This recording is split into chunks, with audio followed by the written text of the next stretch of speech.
Well, good morning, everybody. How are we doing today? Middle schoolers, how are we doing?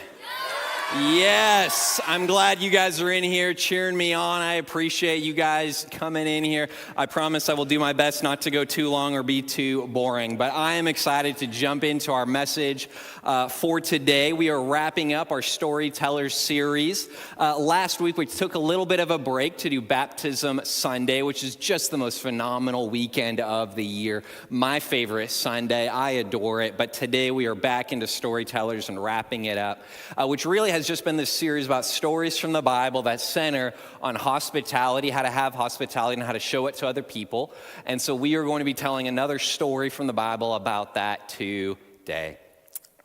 But before I jump into that, I just got to say that I'm thankful for the hospitality of this church. When I moved here a couple years ago, and now as my family has moved here, just the warm reception we've all gotten, the greetings, the invitations to dinner, the friends that I've been able to make, just the warm reception. I am beyond thankful for that. And even just the hospitality I got to experience here this morning, from just the texts I got to see that were, good job, or just, hey, I'm rooting for you and praying for you as I'm coming up here. I'm so thankful for that. And I got to experience a little more of it this morning too, because I don't know if you guys know this, but we have a special room for our speakers back there backstage. I call it the preacher room because it's just a small little room with like a couch. There's some waters in it, and it's just a good spot to kind of go in and center your thoughts and do whatever your pre-preaching routine is. And every speaker has a pre-preaching routine. For some, you put on a headset and you're listening to music to amp yourself up before you come out here and you present. For other people, maybe you're pacing back and forth. Maybe you're practicing, reviewing your notes. Maybe some people who are really spiritual, it's praying. For me, I walk back and forth and I go through my first 5 lines again and again and again, as if the line I'm going to forget is, hey, everybody, I'm Shawn. Like, that's the part I'm going to forget to say. But that's what I do because I'm a little neurotic. But that's how it is. But I was wondering, as I was in there today, I wonder what Pete, our lead pastor, I wonder what his pre-preaching routine is. So I was looking for clues. And I think I figured it out. And I wanted to share it with all of y'all, if that's okay. Embarrass Pete a little bit. Because I found this book. It's called Giraffes Can't Dance.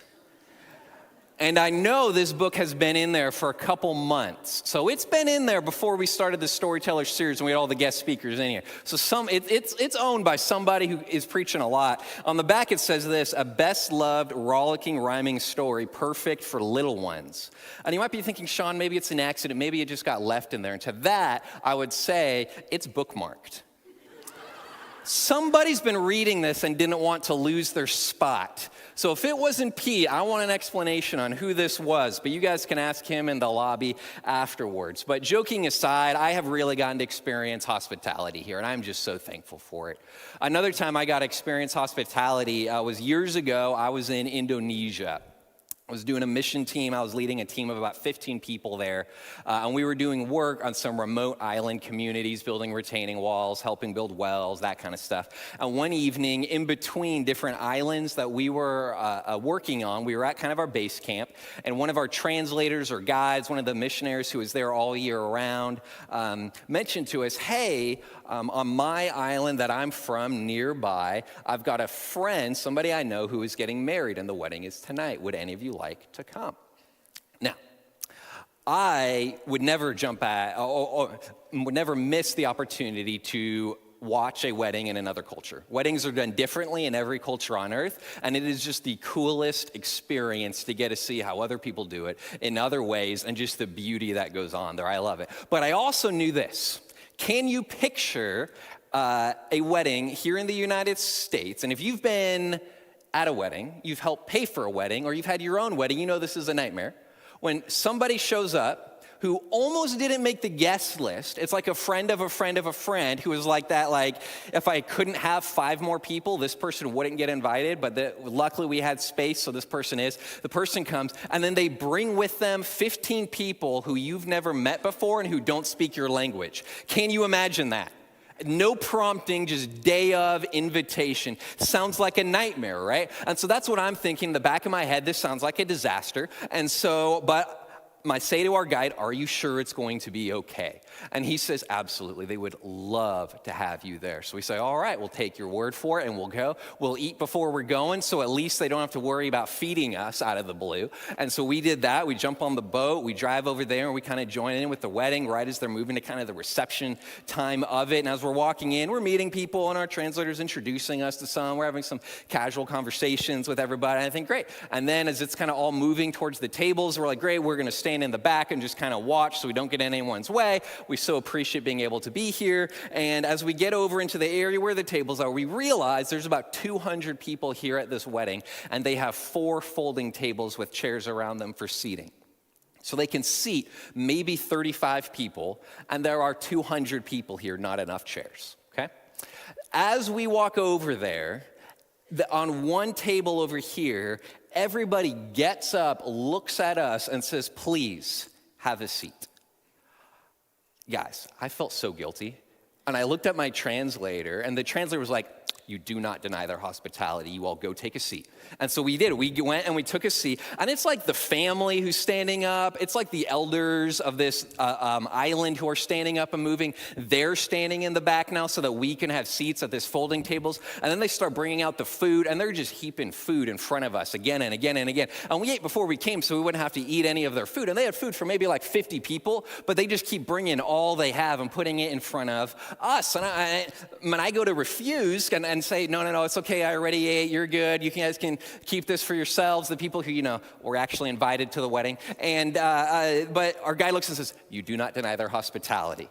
And so we start eating it. If you've ever been at a hospitality-based culture, you know that you have to eat all of the food, right? If it's put in front of you, it doesn't matter if you've already eaten, you have to do it. And so we're eating, and man, I tell you what, I felt so guilty because I was already full, so many other hungry people around me, and here I am eating the food. And then as we're sitting at these tables, kind of the dancing starts, and it starts with a bunch of choreographed dances. So the kids go up and do one, and then the teens kind of do one, and a couple of the other people go up there and do one, and then they look at us and they say, hey, do you have a dance that you would like to do for us?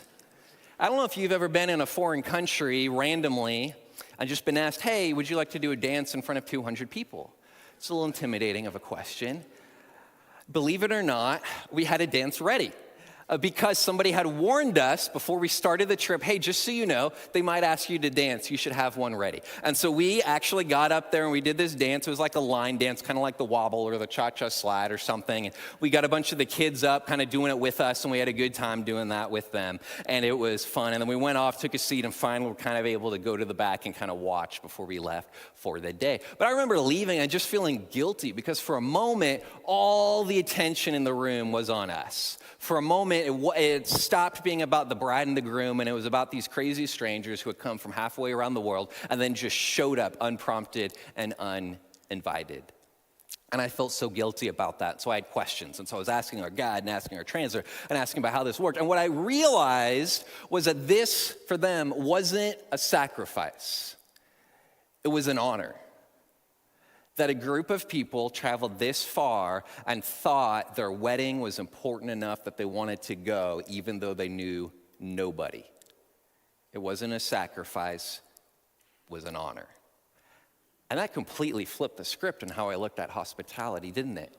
The idea that sacrificing and giving up, the idea that somebody new shows up and rather than the people closest should get the best seats, the people farthest should get the best seats. And this idea that it's not a sacrifice, it's an honor to stand in the back so that a guest can sit in the tables. I'll be honest with you, I have never been that hospitable, but I try to be after that story. And the reason I tell you that story is because that is a little closer to what it was like as far as hospitality goes in the first century than our culture is today. Hospitality was a big deal in the days of Jesus. They prided themselves on being hospitable to one another. In fact, if you look in the Old Testament before Jesus, if the Bible wanted to make a point about how somebody had strayed far from God or was evil or was bad, on the regular, the Bible will tell a story about a time when somebody wasn't hospitable. Because the original audience of the Bible, the people that first read it, first heard the stories, would have looked at that and gone, Yeah, okay, I get it. Those are evil people. Those are bad people. Because hospitality was central and so important to what they thought a nice, a good, a decent person would be and would do. But they had a little bit of an issue as Jesus comes onto the stage in that time period. And the reason was that Israel was surrounded by a lot of enemies. And Israel had enemies living in their midst between the Samaritans, who they had been at war with a generation ago. And how do you show hospitality to somebody for whom there are empty chairs at your dining room table because somebody had died in war against them? How do you show hospitality to someone where that's your history? That is a hard thing to do, and that is what it was with the Samaritans. How do you show hospitality to the Romans who were living in their land, tyrannically overruling them, who they felt were keeping them from living out their faith, their religion, the way that God had called them to, and the Romans were keeping them from doing that? How do you show hospitality to that? And they knew the commandments. I mean, listen, in the Old Testament, one of the most important commandments ever, it says this: love your neighbor as yourself. And they all knew that. They had that memorized. In fact, Jesus describes that commandment as the second most important commandment. It's love the Lord your God with their heart, soul, strength, mind, and power. And then the second one is love your neighbor as yourself. And they knew that. They knew that commandment. And in Jesus' day, that was known as the most important commandment. No one was surprised at Jesus' answer when he said those are the most important two, because everybody agreed with that. That was the popular answer to what the most important ones are. In fact, we're going to hear in a little bit in our story today about a time when someone else gave the exact same answer about what the two most important ones were. So they knew that, and they knew this was central, but how do you act like a neighbor to a Samaritan that hurt or injured someone in your family or your countrymen? How do you act as a neighbor to the Romans who rule over you? And so they had a deep and abiding question: who counts? Who is my neighbor? And as those two things fought each other, this need to show hospitality and also this difficultness in their situation and surroundings, what they wound up having was sort of a ranked or a tiered system to their hospitality. And it looked a little bit like this. Looked a little bit like this circle here. And we all have this circle too, by the way, at a gut level. We may not be conscious of it, but we have this too. Where at the very base, at the very middle, we have ourselves. And we spend most of our time, most of our effort, most of our energy on ourselves. I mean, think about it this way. How many of you play video games? Do you play video games because it makes your wife happy? No, you play video games because it makes you happy, right? We spend a lot of our time on ourselves. And I'm not saying that's a bad thing, it's just a thing. It's how it works. Back out a level, family. How many of you have a crazy Uncle Larry in your family? It may not be an uncle, may not be named Larry, but you got somebody who comes to Thanksgiving dinner, and honestly, if they were too busy and didn't show up that year, you wouldn't really feel bad about that. Like, you'd be kind of excited, like, oh man, this is gonna be a good year. But you never exclude them. Because why? They're family. And when they make weird comments, or they take a joke too seriously, or they make the conversation a little awkward, you don't exclude them. Why? Because they're family. But if that person, if crazy Uncle Larry wasn't Uncle Larry, was friend Larry or neighbor Larry, you probably wouldn't be friends with them at all, would you? Because they're not family. You back it up another level and you get friends, right? And friends, let's say they're going on a journey and they wind up here in town. You're gonna, no. Please do not get a hotel room. Come stay with me. I'll give you dinner. We'll do it together. We'll make a weekend out of it. Stay at my place. It's natural for us to be hospitable with our friends. But back it up one more level and we've got fellows. And I understand that that's kind of an old-timey word. I got really excited about the fact that I got to name 3 of them in a row starting with an F. So you're gonna have to go with me on the fellows thing, okay? But basically the idea is that this is like your fellow employee. If you're in another country, your fellow American, your fellow middle schooler, your fellow dad, your fellow mom, someone that you have a connection with. And in those moments, when we find that connection, we have a little something in common and we have a conversation, right? If you're in line later today to eat at Chipotle, let's say, and you bump into a family member, you're gonna stop and have a conversation. If you meet a friend, you're gonna stop and have a conversation. If you meet a fellow employee at wherever you work, you're gonna stop and have a conversation. But if you meet a stranger, you're not gonna have a conversation, right? You're just gonna kind of let the day go on by, and that's how we all think. And strangers are the people that you don't necessarily have a negative opinion of, you just have no opinion of them. And then we get on to enemies, and these are the people that you have a negative opinion on. It may not be quite as bad as it was from the Israelites to the Samaritans and the Romans, but this is somebody who, for whatever reason, because they hurt you or there's a history there or just something rubbed you the wrong way, it is an enemy. And for all of us in this room, subconsciously, we give more of our time, more of our effort, more of our energy to ourselves, and then our family, and then our friends, and then the fellows, and then the strangers, and then if there's anything left over, we'll give a little inkling of kindness to our enemies. And this was how it worked in the first century. And there's the question, who is my neighbor? Because it clearly means I have to love somebody as myself. So who is it? What circle? And it's into this that Jesus speaks. So on one occasion, an expert in the law stood up to test Jesus. Teacher, he asked, what must I do to inherit eternal life? What is written in the law? He replied, how do you read it? And he answered, love the Lord your God with all your heart, with all your soul, with all your strength, and with all your mind. Keep in mind, this isn't Jesus speaking now. This is the teacher of the law. So he agrees that is the most important commandment. And he adds, love your neighbor as yourself. So again, he agrees. Second most important commandment. He gets it. All the laws inkle down to these two.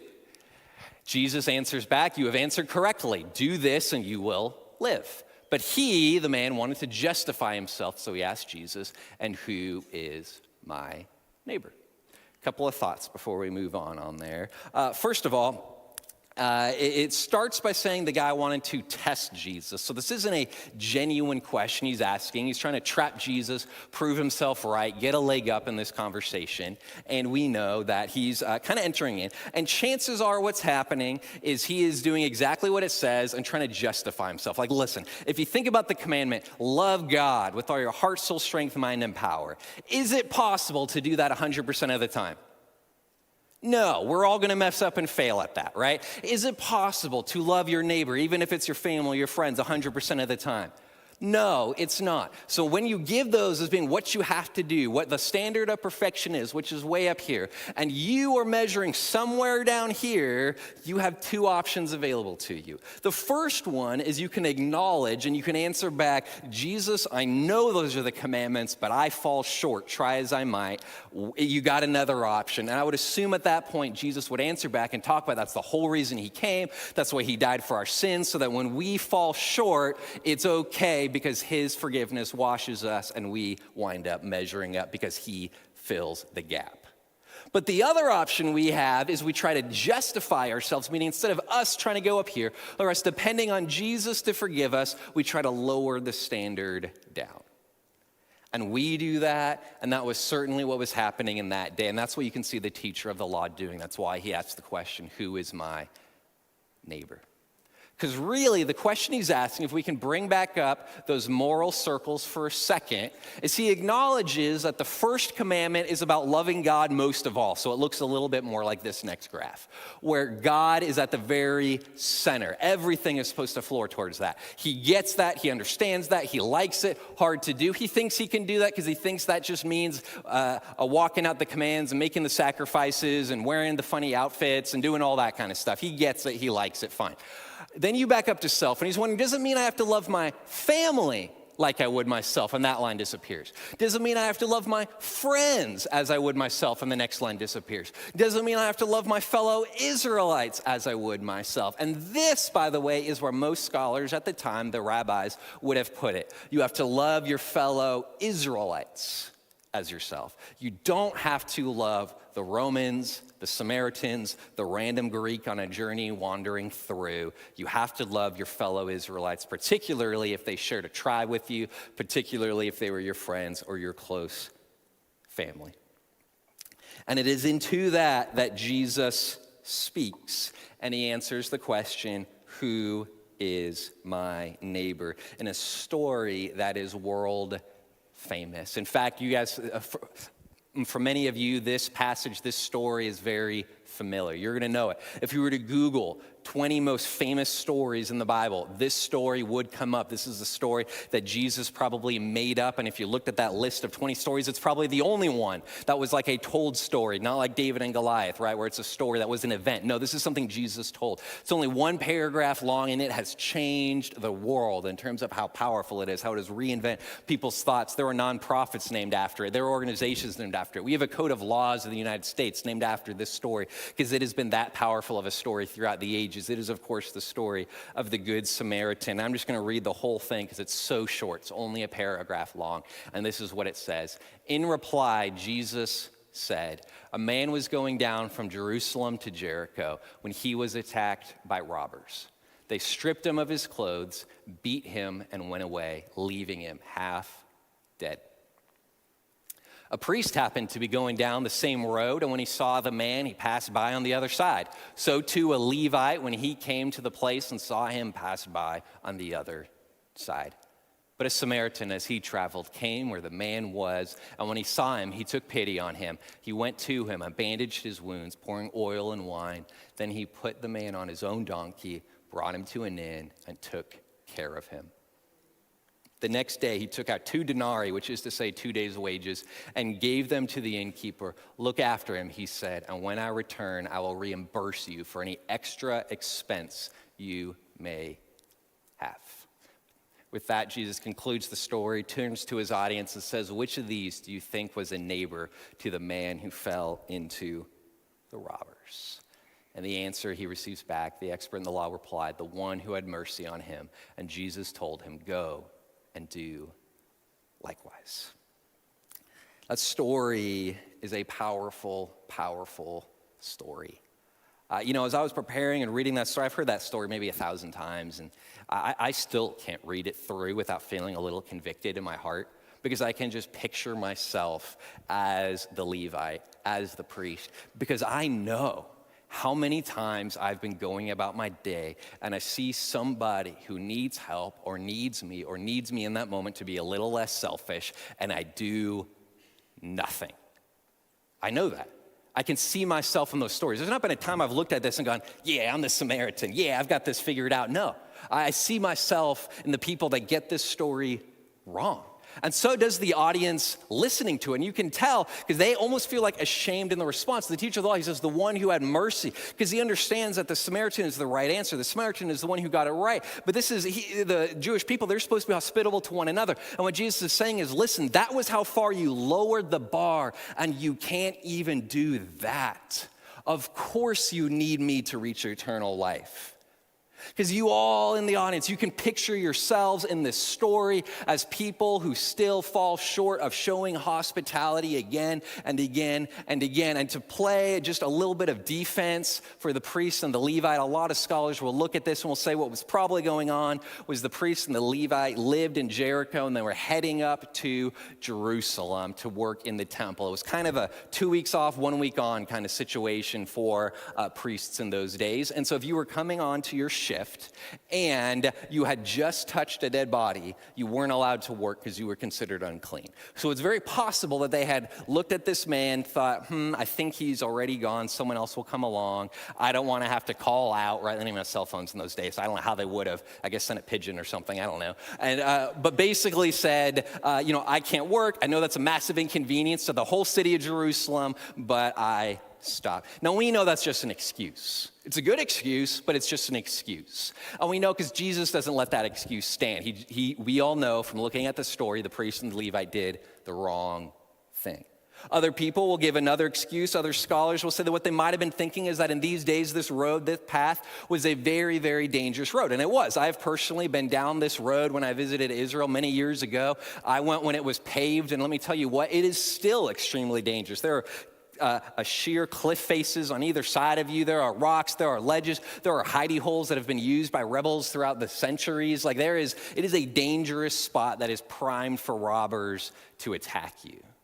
And so as you're walking along, what some of the robbers would do is they would sort of leave a decoy down, whether it was one of the robbers themselves or somebody they had hurt earlier, so that passersby would get distracted, and the second they turned their back on, that would be the second they would get attacked. So the Levite and the priest may not have stopped because they were concerned for their own safety, because they didn't want to get involved with that.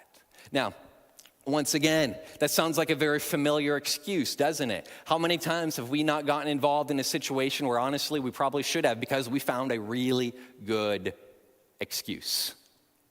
And listen, I get it, right? It is complicated. Following God, loving your neighbor as yourself, it is complicated. But the message that Jesus wants to give us is that loving your neighbor, it doesn't look like that first graph. It looks more like this other graph. There are no barrier lines. God still keeps his place as being the most important, but we love everybody else as ourselves. From our enemies, to our fellows, to our family, to everybody. We love everybody as ourselves. And he has redefined for us what it means to be a neighbor. What Jesus is teaching is that neighbor is anybody you encounter. So when you're walking in the grocery store and there's a kid who's crying and wailing really loud because mom said no to a candy bar, that kid is your neighbor in that moment. When you're on an airplane and the person next to you just didn't take cough medication before they got on, let's be real, they really needed to, that person is your neighbor. When you're walking along and you're just passing by on the sidewalk and someone randomly just walks by and they kind of accidentally trip you, they don't mean it, that person is your neighbor. Or when you do my personal pet peeve, when you're shopping, you're pulling your cart, and somebody has just perfectly angled their shopping cart in the middle of the grocery shopping aisle so that you can't pass by on the right or the left as they walk to another section to shop, my personal pet peeve, that person in that moment is my neighbor, and it is my job to love them as myself. Everybody, from our enemies down through. And this is a point that Jesus makes throughout the Bible, by the way. This isn't new. This isn't an idea he just says once. Some of the last words Jesus ever gives during his life on earth, his last instructions to his disciples, this is what he says. He says, "A new commandment I give to you." This is his disciples he's talking to. "That you love one another. Just as I have loved you, you also are to love one another. By this, all people will know you are my disciples if you have love for one another." The idea is simple. He says a new commandment. Doesn't mean it's a new idea. It means I'm going to express it in a new way. Maybe the neighbor thing was confusing. I'm going to change it to one another. So it's a little simple. It means everybody, all right? I'm going to change it to as yourself. Might be a little confusing. Let's change that too. It's going to be as I have loved you. How did Jesus love us? He died for us, even while we were still his enemies, so that this gap from what the standard is to where we find ourselves could be closed.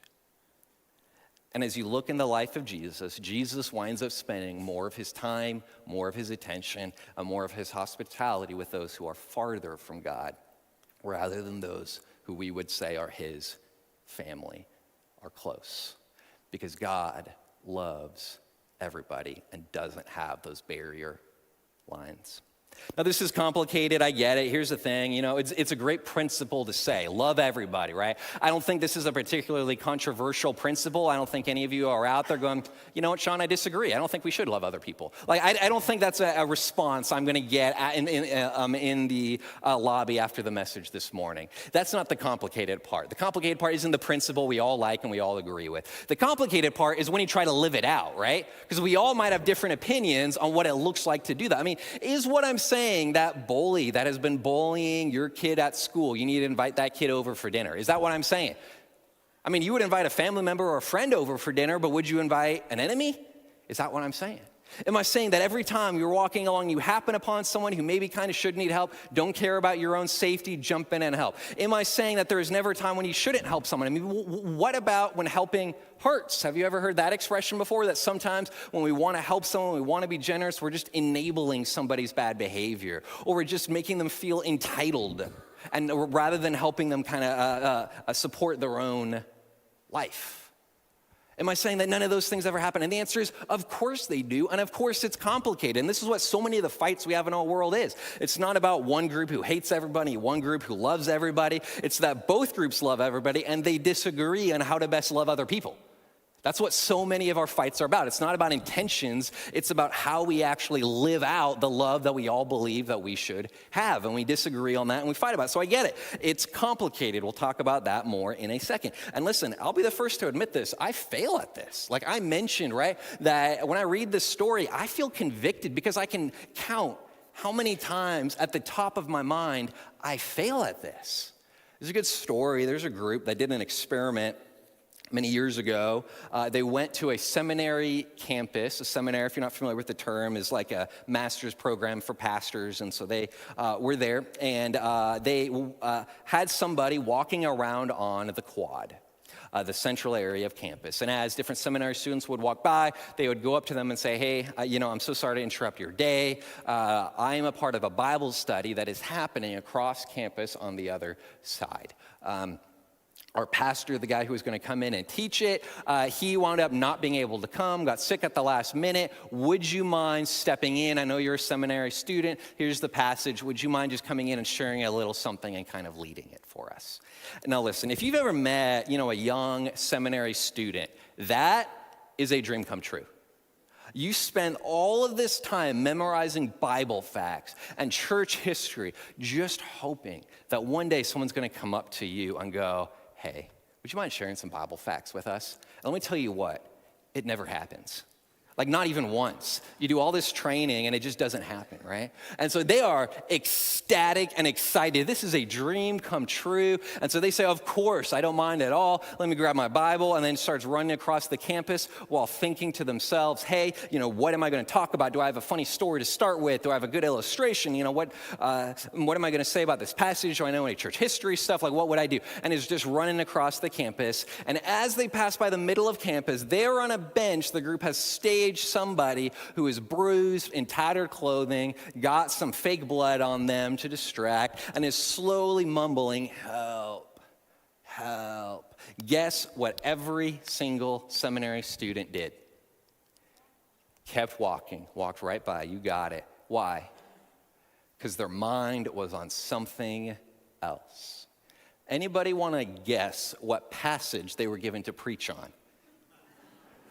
The story of the Good Samaritan, because those guys had a sense of irony. And what's crazy about that story is I can picture myself when I was a Bible college student, and that would have been a dream come true for me. Someone coming up saying, hey, would you mind teaching over here? And I know that I would have done the exact same thing. There's not a shadow of doubt in my mind. I'm not proud of that. I'm not saying it's the right thing, but I know that is exactly what I would have done in that circumstance, because I know my human nature.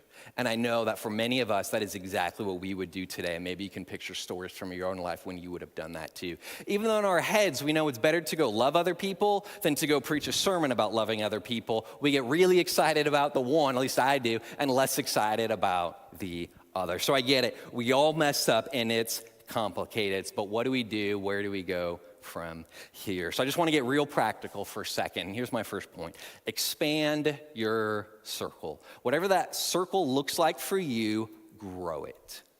And I would say this way, it's really hard to picture ourselves loving our enemies as ourselves. So ask yourself this question: what would it look like to move everybody up one level? If I loved my enemies with the general kindness and deference I would show to a stranger in the grocery store. That's a great place to start. What would it look like to love a stranger as I would an employee, where I'd have a casual conversation with them, where I'd interrupt my day to make sure that they were having a good day? Move them up one level. What would it look like to treat a fellow like a friend like family, with that level of extra patience and grace that I would show them? And what would it look like to love myself a little bit less so that I can spend more time loving my family? What if we moved everybody up one level? I'll give you an example of how that might work out. Anybody here ever waited tables before? Anyone here ever waited tables? Okay, so you know what kind of torture that is. So I have never waited tables before, but I have had this experience where somebody I know and love just got a job as a waiter or waitress. So for the sake of argument, we'll say it's like a niece. And so you go to support your niece who just got a brand new job as a waitress. You go in, you get your table, your niece comes over. She's kind of stumbling over her words a little bit because she's brand new. You ask just for waters for the table, and she grabs the wrong pitcher. Anyone can make that mistake, but she comes back and winds up pouring out club soda for everybody. What are you going to say? Oh, that's okay, it's fine. You know what? I like it with the sparkles. That's fine. The bubbles, it's good. I kind of was deciding between soda and water anyway, and this is in between, so I love that. Thank you so much. That's good. No. Don't even think about replacing it. We're good. And off your niece goes. Time comes to order, and you're like, you know what? I really want a steak. I would love to get a steak. All right. You know what? I will have the steak, please. Food comes back, and you got the fish. What are you going to say? That's okay. I've been trying to watch my figure anyway. I appreciate it. Thanks for bringing me the fish. I love fish. I've been thinking I should get more into seafood. I was thinking about becoming pescatarian anyway. We're good. Thank you so much. And off your niece goes. And then time comes for the check. And on the check, they marked you down for getting the steak instead of the fish, which is what you actually got. What do? You say, oh, it's okay. It's just money. It's all good. I don't want to get you in trouble. It's fine. You're my niece. No worries. And then the time comes to leave a tip. And even though everything was messed up, what do?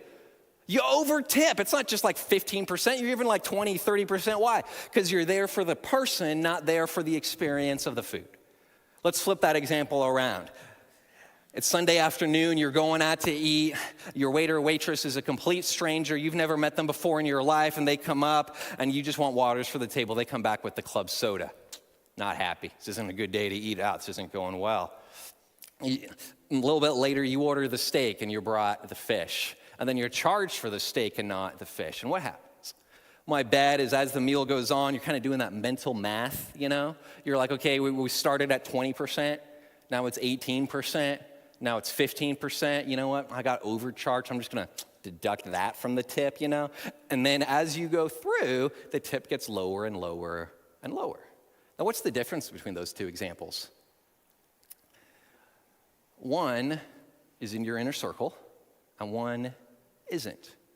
One is a friend, one is a niece, one is a family member, one's a dad, and one is somebody's dad, somebody's niece, somebody's friend, but not yours.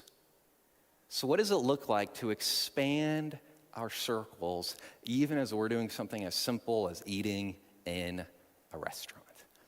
And I get it. Sometimes it's really simple to know the right thing, but sometimes it's really, really complicated. And here's what I don't want. I get it. It's going to be messy, but don't let that be the reason you do nothing.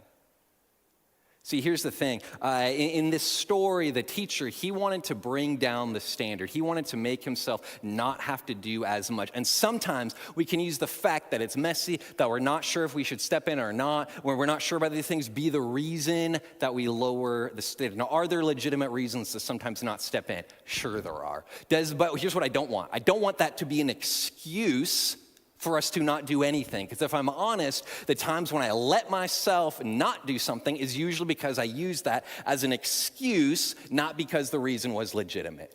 You see the difference there? We don't want it to be an excuse for us to keep us from loving one another. It gets messy. We're all going to disagree on what to do with it, but it's important that we stick to loving other people. When I was in college, I volunteered at a local youth group, and this youth group met on Wednesday night. So one particular evening, I was going to be preaching in the youth group that night, and so I was in my car driving on my way there, and I was just thinking about the sermon. I wasn't really focusing on my surroundings nearly to the degree that I should have been, and as I was pulling into the left-hand turn lane, and then I moved over, crossed a oncoming lane of traffic to get onto the freeway. Another car was coming that I didn't see and I didn't notice, and we collided. Airbags deployed, cars smashed, totaled, the whole thing. We go off into an embankment. I kind of assessed myself, realized nothing was broken, I wasn't bleeding. I was able to get out of my car and walk, and so I was thankful for that. I woke up very sore the next morning. I was sore for the next week and a half, but I was otherwise fine, thank God. And as I got out, I walked over and I saw the driver of the other car who had gotten ejected from her vehicle. Luckily, there were no passengers, but she was on the ground, and I didn't know enough about medical things to know the right way to care, but I had heard this. If somebody might have something broken, don't let them move as long as they're in a safe location. We were in a safe location. No cars were going to hit us or anything. So I said, don't don't move. I'm calling 911. A passerby happened to be walking by at that moment, and I looked at her, and I'd always heard, don't just say, somebody call 911, because then everyone thinks someone else is going to do it. You point. So I pointed, and I say, you call 911, and she did, and the fire department came, and the officers came, and sure enough, while we were waiting for them, a lot of bystanders came up too. One of them walked over to the other lady. She had some medical training and kind of helped her stay still. Another guy walked over and kind of kept an eye on both cars to make sure the steam that was coming out of them didn't turn to smoke and nothing caught fire. 3 others of them walked over to me and said, hey man, are you okay? Do you need anything? I said, I'm fine, trust me, I'm okay, I'm up, I'm moving. We'll see how I feel when the adrenaline goes away, but right now I'm okay. And they said, well, is there anything you need? And I said, listen, I don't know if you guys are Christians, I don't know if you're people of prayer, but I would really appreciate some prayer right now for myself, for the situation, and for the other driver. And so we all prayed together. Now, I've got to give you some context for you to understand where I'm going to go next with this story. In the church, in the city that I went to school in, there was a particular church in town that I was not a major fan of. I won't tell you the name of it because I'm not into blasting other places, but they taught certain things, they did certain things that I was not a gigantic fan of. I had some theological problems and disagreements, and I would say that in certain ways they're kind of leading people to believe the wrong things about God and the wrong things about one another. And and I'm not saying I'm proud of this, I am not, but if any of my friends ever said, hey, I'm going to that church or I'm a member there, my reaction inside of myself would be, well, it's good to know I'm a better Christian than you are. Again, I'm not proud of that, but that was exactly what my gut said. Now, want to guess what church all the individuals who stopped to help were from? That church. But apparently, that church was just like a little bit of distance away from here. Apparently, that evening, they had been holding a Bible study, and the Bible study had just gotten out, and this group was with that small group as they walked back to go to their houses who were on the other side. So here's where I was. Here's the church, and here's the neighborhood. And they were just walking through right when the car accident happened. So this whole Bible study from this church just stopped to help. Blew my mind. People that for me at the time were kind of like Samaritans. The accident gets cleaned up, the tow trucks come, the police do their job, the medical services do their job, everything gets kind of cleaned up, everybody gets taken away, and it gets to a point when it's just me standing there. All the bystanders have left. It's a winter night, it's very cold, I'm out there in a t-shirt because I wasn't planning on being outside that evening, and I'm just standing there freezing like this, trying to think of who I can call to give me a ride because all of my friends either don't have a car or are already at their own churches for their own youth groups. And I'm thinking, what can I do? And out of the corner of my eye, I see a man walking up, and I recognize him as one of the bystanders who helped me earlier. And he walks up and he looks at me and he says, I got halfway home and I felt bad that you were standing out here in the cold alone, so I thought I'd come wait with you. He didn't have to do that, y'all. I was out in the cold because I deserved it. I deserved to be the person who got injured in that accident. I wasn't. I'd already gotten blessed with that. And now me waiting out in the cold, that's the least I could do. I deserved at least that. And here was a guy who said, I just don't want you to be in the cold alone. He didn't have to be there. After a couple minutes, me trying to think of who could come give me a ride, he just says, you know what, it's fine. I'm going to call my wife and we'll give you a ride. Calls up his wife. Wife jumps in the car, comes pick both of us up, gives me the passenger seat, and off we go. And they ask me, hey, where do you want to go? I said, what are the chances you take me to my church tonight? I'm supposed to be there for the youth group. And they say, great, I'll take you there. We're on the way. I turn, I look in the back seat to thank the wife, and I realize baby's in the back seat too. She had woken up her baby child, who had already been put down to sleep, to put him in the car. Child was now awake, would need to get put back to bed later, so they could jump in the car, pick me up, despite the fact that I was there because it was my fault, and give me a ride to a church that they didn't go to, and they were from a church that I didn't particularly like. And I realized, as in talking with them, that for them, this wasn't a sacrifice. This was an honor. They were happy to do it because God had called on them for such a time as this to be a blessing to somebody who was in a dark moment and needed them. It was an honor. It wasn't a sacrifice. And it reminds me of Jesus' words that I read to you earlier. By this, all people will know that you are my disciples if you love one another. And so that is my prayer for us, St. Mark's, that as we go out to lunch today and as we have our brunches, we would love our waiters, we would love the people in the restaurant as we would ourselves. We would love those around us as Jesus loved us, so that by that, all people will know that we are his disciples. Let me pray. Dear God, I'm thankful this morning. God, loving others is complicated. It always is. But God, I pray that your Holy Spirit would lead us so that we know how to do it and how you are calling us to do it. God, I ask that we would not look to excuses, that we would not focus on how much of a sacrifice it is, but we would focus on how much of an honor it is, because it was for you. And it was for so many of these hospitable people that I've met in my life, that we would want to be more like that. God, I pray these things in your name. Amen.